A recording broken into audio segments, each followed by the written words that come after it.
Petite vidéo du coup pour t'expliquer aujourd'hui très simplement et avec des éléments très concrets et très factuels comment en finir avec l'objection que en général tu n'aimes pas trop qui est c'est trop cher.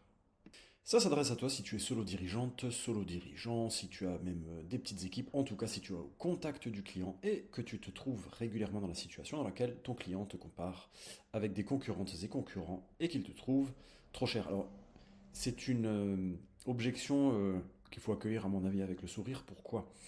Parce que si la trajectoire de ton entreprise est de te placer dans la catégorie des moins chers, eh bien c'est une guerre que tu ne gagneras jamais.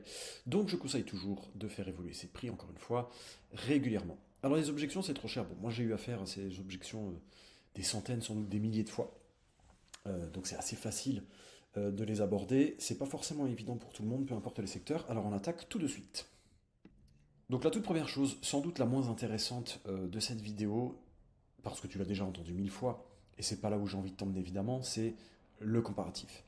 Quand ton client te dit que tu es trop cher ou plus cher que la moyenne, il faut lui poser la question, cher prospect, cher client, dans quel cadre précis estimez-vous que nous sommes plus chers?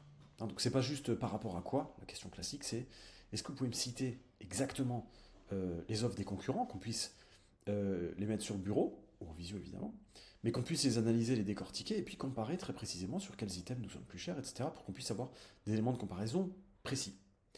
C'est bateau, tu connais déjà, mais c'est une base. Bien souvent d'ailleurs à cette étape, tu vas avoir des réponses assez évasives. Et c'est pas grave, on continue.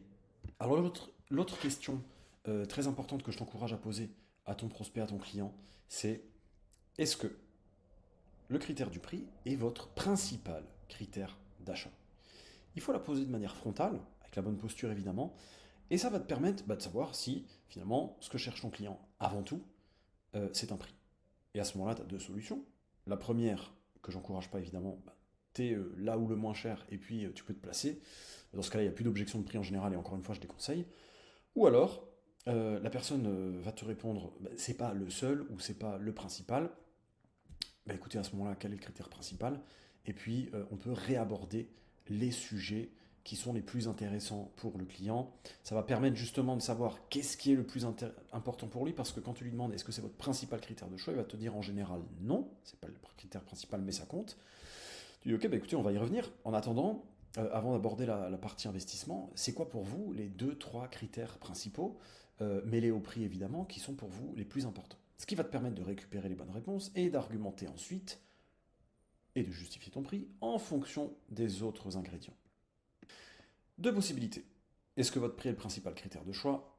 Possibilité 1, oui. Possibilité 2, non. Si c'est oui, ce que je te conseille de faire, c'est de t'arrêter là. Je t'explique comment et avec quelle posture. Simplement, c'est d'expliquer à ton prospect, encore une fois, il répondra rarement oui, ou alors il cherche un prix et c'est pas un client idéal, il faut passer à autre chose.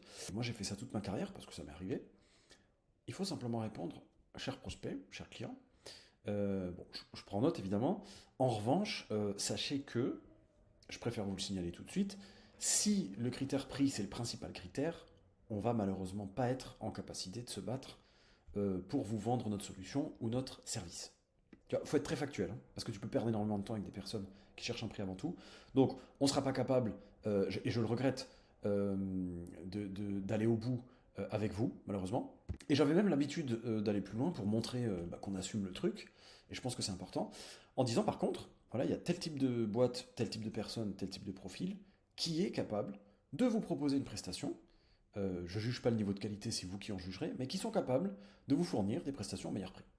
Tu vois, donc, dans le cas de l'entrepreneuriat, peut proposer aux personnes d'aller sur Malte, d'aller sur Upwork, d'aller sur Fiverr, d'aller sur des plateformes dans lesquelles elles trouveront le meilleur prix. Niveau de qualité, on ne s'engage pas, mais le meilleur prix, elles le trouveront.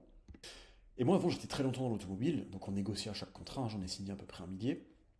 Dans l'automobile, je citais par exemple des marques moins chères, et puis je disais aux clients, voilà, vous pouvez aller à tel endroit, à tel endroit, à tel endroit, vous trouverez des solutions moins chères, les mêmes non, mais vous trouverez des solutions moins chères.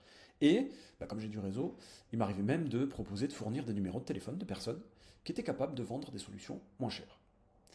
En général, tu vas te rendre compte que, encore une fois, le prix n'est pas le seul critère et tu vas pouvoir remettre la balle au centre et aborder des enjeux au moins aussi important pour ton client.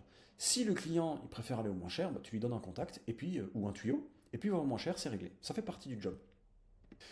Si le prospect te dit non, ce qui va arriver dans 95% des cas, à ce moment-là, tu listes avec lui les 2, 3, 4 critères. Tu peux lui demander combien avez-vous de critères fondamentalement importants, tout aussi importants que le prix. Tu les listes et ensuite tu focuses, tu argumentes autour de ces ingrédients-là.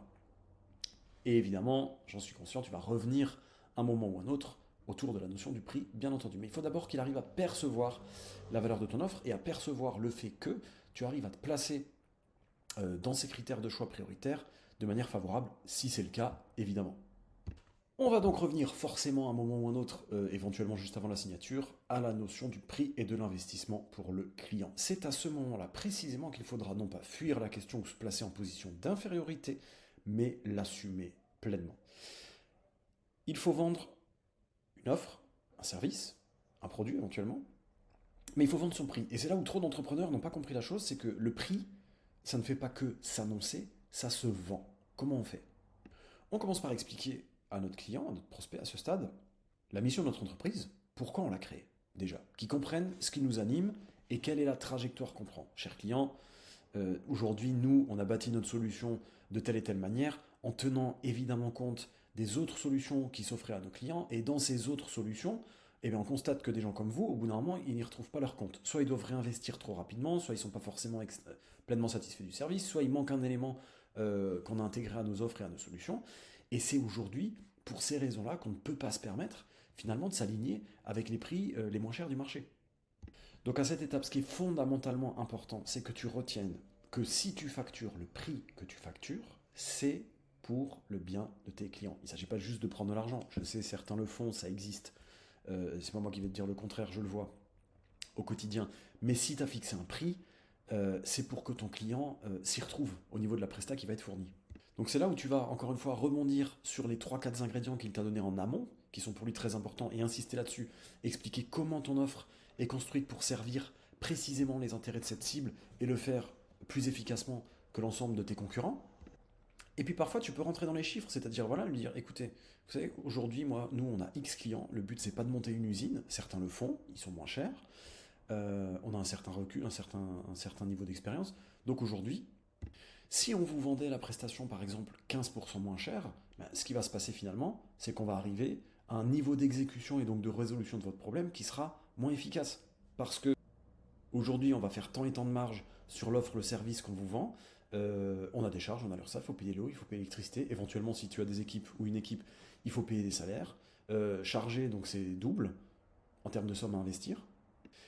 Et donc, si vous voulez, et c'est là où tu peux montrer, si tu le souhaites, que tu veux ouvrir la porte en disant écoutez, nous, on n'est pas fermé à vous ouvrir la porte. Par contre, comprenez bien, au regard de ce que je viens de vous expliquer, qu'il y a un moment, si vous voulez, en deçà d'un certain prix où on ne gagne pas d'argent et donc on met notre entreprise, ou je mets mon activité, en position défavorable, voire en danger. Et ça, j'ai pas envie parce que c'est pas la trajectoire qu'on prend et on doit rester le plus longtemps possible, évidemment, aux côtés de nos clients dans les meilleures conditions possibles. De plus, si on vendait moins cher, ça voudrait dire qu'on rentre dans une politique de volume qui est extrêmement importante et ça veut dire fatalement qu'on s'occupe moins bien de nos clients. Là, encore une fois, certains de nos acteurs que vous pouvez considérer comme des concurrents ont fait le choix. Il n'y a pas de problème avec ça. En revanche, c'est pas la trajectoire qu'on prend. Nous, aujourd'hui, si on existe, c'est justement pour pallier à ces problématiques habituelles, faire en sorte d'avoir une relation très directe avec le client, être dans un niveau de réactivité. Et ça, évidemment, ça nécessite un minimum d'investissement de la part de nos clients. Donc les clients qui viennent nous voir avec certaines demandes de niveau de qualité, de niveau de rendu, de proximité, etc., sont en général les clients qui ont envie d'investir chez nous. Ceux, encore une fois, qui favorisent le prix avant tout, à ce moment-là, vont préférer se tourner vers des acteurs dont le business model, dont le fonctionnement, et tu peux citer des exemples, va permettre finalement d'arriver sur des tarifs moins importants. Je peux prendre un exemple. Moi, j'accompagne des gens au quotidien sur l'acquisition de clients, donc c'est de l'accompagnement, on est en one-to-one. Demain, je pourrais être moins cher, mais ça voudrait dire forcément moins de réactivité. J'ai plus de taux de réponse sous 48 heures, je vais mettre beaucoup de temps à répondre aux gens. Je vais être moins à fond quand je vais leur répondre. Ils vont avancer moins vite. Je vais les aider de manière moins précise, etc. etc. Donc, toutes ces choses-là font que voilà, j'ai choisi ce business model pour que mes clients atteignent tel objectif, tel objectif.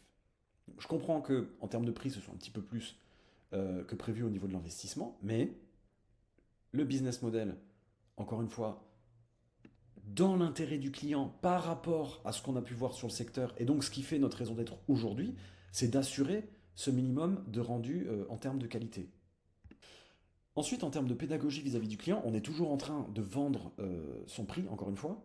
Donc on a expliqué au client qu'on n'avait pas envie de travailler avec 10 000 clients, mais plutôt avec 1000, ou pas avec 1000, mais avec 100, ou pas avec 100, mais avec 10. C'est dans son intérêt, il investit une fois pour toutes, il a moins besoin ensuite de réinvestir, toutes les raisons que tu peux connaître par rapport à ton offre. Et ensuite, il faut lui expliquer un truc très clair, selon moi, toujours avec la bonne posture, c'est la chose suivante. Et là encore, on est dans l'intérêt pur du client. On vend son prix. J'ai pas dit on survend, j'ai pas dit on hack son cerveau, ça n'existe pas avec un client normalement constitué, c'est pas possible. On vend son prix simplement et on l'explique. En fait, il faut faire de la pédagogie, il faut l'expliquer. Quels sont nos frais de fonctionnement, quelles sont nos charges, etc. Quels sont nos process avec nos clients. Ça nécessite un investissement minimum en deçà duquel nous ne sommes plus rentables ou nous mettons l'entreprise en danger. Donc, on est prêt à faire un pas vers vous, chers prospects, pour vous montrer qu'on a envie de travailler avec vous. En revanche, ça nécessite aussi que vous en fassiez un vers nous en contrepartie. Hein, donc, quand tu fais un effort avec ton client, propose systématiquement une contrepartie. Ok, on s'engage sur 5% de discount. En revanche, on va demander des engagements au client. Exemple, qui signe avant telle date. Ou qui nous confie un certain volume de travail, etc. etc. Et encore une fois, c'est te mettre dans une posture finalement d'égal à égal et non pas d'inférieur qui veut placer son truc à tout prix en baissant le prix au mieux. Voilà. On est d'égal à égal, on est en train de trouver une solution à un problème et on la trouve ensemble, toi, le client. Argument supplémentaire et hyper clair, c'est de dire à son client à un moment, vous savez, et ça ils le comprennent, hein, surtout si tu as affaire à des entreprises, et c'est le cas a priori, si demain vous vendiez à ce client au prix qu'il souhaite, donc un peu de trop râler pas crête, ben, il y a un moment où finalement, fatalement, tu es un humain et tu vas vouloir prioriser tes autres clients, tout simplement. Si tu as signé un client habituel, c'est 10 000, et que tu signes ce client à 7 000, il y a un moment où il faut lui faire comprendre que dans la pile des dossiers que tu dois traiter pour lui, ben, naturellement, tu vas moins avoir envie de te battre pour lui que tu vas avoir envie de te battre avec tes autres clients qui ont signé à des conditions normales. Et ça, encore une fois, c'est dans l'intérêt du client. Donc ça s'explique. Vous savez, nous, en deçà d'un certain montant d'investissement, d'un certain prix, bah, on préfère ne pas y aller parce que l'objectif, c'est pas qu'on se lève le lundi matin et qu'on se dise, ok, le dossier de Monsieur Durand, il est à peine rentable, on verra ça plutôt mardi, et puis on va traiter d'abord Dupont, etc. Et ça, les clients, ça les rassure, ils le comprennent très bien. Donc, il faut leur expliquer qu'en deçà d'un certain prix, il y a un niveau derrière de motivation des équipes ou la tienne qui va être moindre forcément par rapport à d'autres dossiers que tu signes à des tarifs normaux, tu vois. Pour que tu aies envie de prendre son dossier à bras le corps et de t'en occuper à fond avec le niveau de qualité qui est le tien, eh bien, ça nécessite, encore une fois, que tu fasses l'affaire à un montant minimum. Sinon, tu signes à reculons, tu mets l'entreprise en danger, tu rentres un dossier qui n'est pas favorable à la trésorerie de l'activité, et fatalement, tu as moins envie de t'en occuper, et tu n'as surtout pas envie de tomber dans ces travers-là, et ça, tu peux lui expliquer très concrètement comme je viens de le faire. Ensuite, ce que je te conseille aussi d'intégrer dans ton offre, encore une fois, une image vaut 1000 mots. Tu vois, j'ai eu le cas par exemple très récemment avec un cabinet d'avocats que j'accompagne, c'est de présenter de manière très factuelle, très simple, un petit diagramme, comme celui-ci, en expliquant ta politique de prix. Vous voyez donc, cher prospect, nous aujourd'hui on se situe ici, en termes d'investissement. Certes, on l'a évoqué ensemble, il y a des acteurs qui sont moins chers que nous, ça existe, et il y en aura toujours. Bon, en général ils sont en danger, mais c'est un autre sujet. Nous, en effet, on se situe un petit peu au-dessus. Ça peut être 10%, 15%, 20%. Et tu ajoutes une autre colonne dans laquelle tu cites d'autres acteurs qui sont à un niveau de qualité équivalent ou à peine supérieur, mais qui sont beaucoup plus chers. Donc toi aujourd'hui, si tu as constitué une offre pour ton client et que tu la constitues avec les tripes, bah, c'est que tu as une offre entre les mains qui est canon, c'est que tu as un super service client. Donc il faut aussi lui montrer que certes, on n'est pas les moins chers, mais il faut aussi lui montrer qu'il y a beaucoup plus cher à niveau de prestations équivalent, voire même inférieur. Ça existe. Je le vois très bien, bon, moi je suis dans le milieu de l'accompagnement, de la formation, du mentoring, etc., du consulting. Il y a des gens qui sont 4 fois plus chers. Je récupère parfois certains clients d'ailleurs, qui sortent d'accompagnements qui sont 4 fois plus chers, et dans lesquels ils ont avancé 10 fois plus lentement. Donc ça, alors c'est peut-être spécifique un petit peu au métier de la formation, mais en réalité, dans les métiers des services, on le voit partout. Donc je pense que c'est important de dire aux clients, voilà, nous aujourd'hui, on veut sécuriser nos clients, donc certes, on ne sera jamais les moins chers, on vous a expliqué pourquoi. En revanche, on reste quand même hyper compétitif par rapport à pas mal d'acteurs qui, eux, placent la barre en termes d'investissement et de prix extrêmement haut. Et en général, ce sont des acteurs qui vont parfois prendre le client qui finira une ligne dans un tableau Excel, il y aura une faible proximité, etc. etc. Donc, souvent des acteurs connus qui ont une puissance de frappe qui est importante, des acteurs dont le client risque de parler aussi, pourquoi pas. Et voilà, lui rappeler que ces acteurs-là, ils existent, et que toi, finalement, ben, si on compare l'ensemble, tu restes très favorable, et tu restes de loin le meilleur rapport prix-investissement.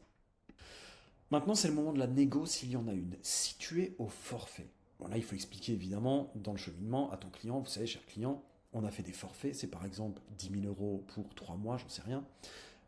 On a des forfaits qui ont été justement calculés au plus juste pour que nos clients réalisent l'investissement le plus faible possible pour le niveau de qualité évoqué. C'est pour ça qu'on a des forfaits, on ne peut pas en sortir. Si tu veux en sortir exceptionnellement, on passe à l'étape que je vais évoquer ici, que j'ai rapidement fait une parenthèse tout à l'heure, mais c'est la contrepartie. Ok, maintenant qu'on s'est dit tout ça, cher prospect, euh, bon, soyons clairs, à condition évidemment que tu aies envie de le faire. Soyons clairs, commercialement, on a envie de vous montrer qu'on a envie de travailler avec vous, parce que c'est le cas. Ça nous ferait plaisir d'avoir un client comme vous, ça me ferait plaisir d'avoir un client comme vous, pour telle raison, pour telle raison, pour telle raison. J'aime votre projet, pour telle raison, ainsi de suite. Bon, une fois qu'on a ça, on va lui demander une contrepartie. Pour quelle raison? Parce que ça permet déjà d'en garder un peu sous le coude si jamais il refuse, et ça permet de faire un discount en général moins élevé que ce qui était prévu. Hein. On donne jamais tout, c'est très important. Beaucoup d'entrepreneurs, le client dit vous pouvez me faire 15%, ok on y va. Non. On fait 7% pour commencer, on voit comment ça réagit. Et puis si tu fais trop, de toute façon, tu te décrédibilises complètement, parce que le client va se dire en fait, dès le début, il fait une marge pas possible, et on se moque de moi. Donc, pas bon. Donc si le client te demande 15, tu donnes 7. Et tu dis écoutez, moi commercialement j'ai envie de vous montrer que je vous ouvre la porte, qu'on a envie de travailler avec vous, qu'on a envie de vous aider à prendre une décision qui soit rentable pour vous, avec un niveau de qualité tel que celui qu'on a évoqué, etc., etc. Je suis prêt à le faire. Donc vous me demandez 15, moi je suis prêt à vous donner 7 à titre exceptionnel. En revanche, en contrepartie, je vous demanderai de vous engager, par exemple, avant fin de la semaine prochaine. Ça nécessitera qu'on se voit encore une fois entre-temps, ou que vous me posiez vos questions, et et qu'on fasse un point pour que vous arriviez à avancer dans ce cheminement et qu'on arrive vers une signature. Voilà, donc vous m'avez demandé 15, j'ai pas envie de vous fermer la porte, et de rester ferme sur on fait zéro, je fais rien. Donc ce que je vous propose, c'est que vous fassiez un effort, on fait un effort. On partage 7%, on fait 7%, vous faites un petit effort pour aller dans notre sens, et puis comme ça, on peut se mettre d'accord. En contrepartie, pour des raisons évidentes, vous n'êtes pas sans savoir qu'on va rentrer d'autres contrats, on a d'autres deals qui sont en cours, ça veut dire que moi je suis prêt à faire cet effort encore une fois, mais à condition que vous vous engagiez dans un temps donné, par exemple fin de la semaine. Tu vois comment ça réagit, et si ça coince toujours, rien ne t'empêche d'aller un peu plus dans son sens, vers 10%, voire vers 15%, si ça reste rentable pour toi. Mais là encore, j'insiste, tu demandes une contrepartie. Hein. Il n'y a pas de raison de tout lâcher, encore une fois, et de se retrouver avec un contrat signé, vis-à-vis duquel tu seras déçu, et vis-à-vis duquel tu seras pas forcément très motivé ensuite dans l'exécution de celui-ci. Ou tu vas te retrouver avec d'autres clients qui vont te demander de travailler pour eux entre temps, et puis tu seras déçu du coup parce que tu auras eu de la demande, que tu aurais pu signer au bon prix, puis tu en auras rentré un qui n'est pas rentable. C'est pas l'objectif, encore une fois, pour ton client, ni pour toi du coup. Voilà, donc j'espère que ça va t'aider. Comme d'habitude, il n'y a pas de hack très spécifique, ce sont des méthodes très simples. Il s'agit, pour récapituler, de évidemment d'avoir un comparatif qui tienne la route, parce que tu peux avoir des clients qui comparent des choux et des carottes, ça arrive, donc on se passe sur un pied, on regarde un petit peu comment on se situe vis-à-vis des concurrents si on ne le sait pas, et on demande les offres aux clients. Ensuite, on assume pleinement son prix, on explique, on vend son prix en faisant de la pédagogie autour du prix, en expliquant aux clients pourquoi aujourd'hui on est obligé, dans son intérêt, de facturer un certain montant par rapport à ce qu'on a observé comme problématique, comme friction ou comme manquement au niveau d'offres concurrentes. On lui explique pourquoi c'est dans l'intérêt de nos clients de mettre cet investissement-là. Et encore une fois, on n'oublie pas d'évoquer aussi des acteurs qui sont beaucoup plus chers pour un niveau de qualité parfois supérieur, ça peut arriver, mais on ne parle plus de la même chose, mais aussi et surtout parfois pour un niveau de qualité inférieur. On explique que dans l'équation, finalement, on se situe largement ici au milieu, au niveau du meilleur rapport prix-service, sécurité, qualité. Si c'est un client qui cherche un prix à tout prix, ça fait partie du jeu, c'est le monde des affaires, et à ce moment-là, il ne faut pas hésiter à passer à autre chose. Des fois, tu es surpris, hein, tu lui dis d'aller voir à droite ou à gauche, il y va, il revient chez toi, ça arrive, il faut l'assumer. Hein, tu n'es pas là pour perdre du temps non plus. Donc si tu as vraiment détecté que c'est un prix avant tout, tu donnes la main à un concurrent, il n'y a pas de problème.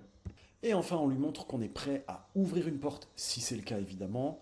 On fait un effort pour lui montrer qu'on a envie de travailler avec lui, on peut lui dire dans ces termes-là. Ça nécessite en revanche que lui aussi nous montre sa volonté de travailler et de s'engager auprès de nous. Et à ce moment-là, on va demander de couper la poire en deux et on va demander une contrepartie. Voilà, ces petites astuces, même pas des astuces, c'est des pratiques finalement très simples qui permettent de vendre ton prix, de le valoriser, d'expliquer pourquoi c'est dans l'intérêt de ton client. Je les ai utilisées des années et des années dans mes années de salarié. Je les utilise encore un petit peu aujourd'hui, même si c'est un peu différent, je facture au forfait. Voilà, il ne te reste plus qu'à trouver tes clients. Si tu as besoin d'aide pour ça, tu peux cliquer sur les liens autour de la vidéo. Tu trouveras tout ce dont tu as besoin. Voilà, j'espère que ça t'a plu. Je te dis à bientôt. Ciao.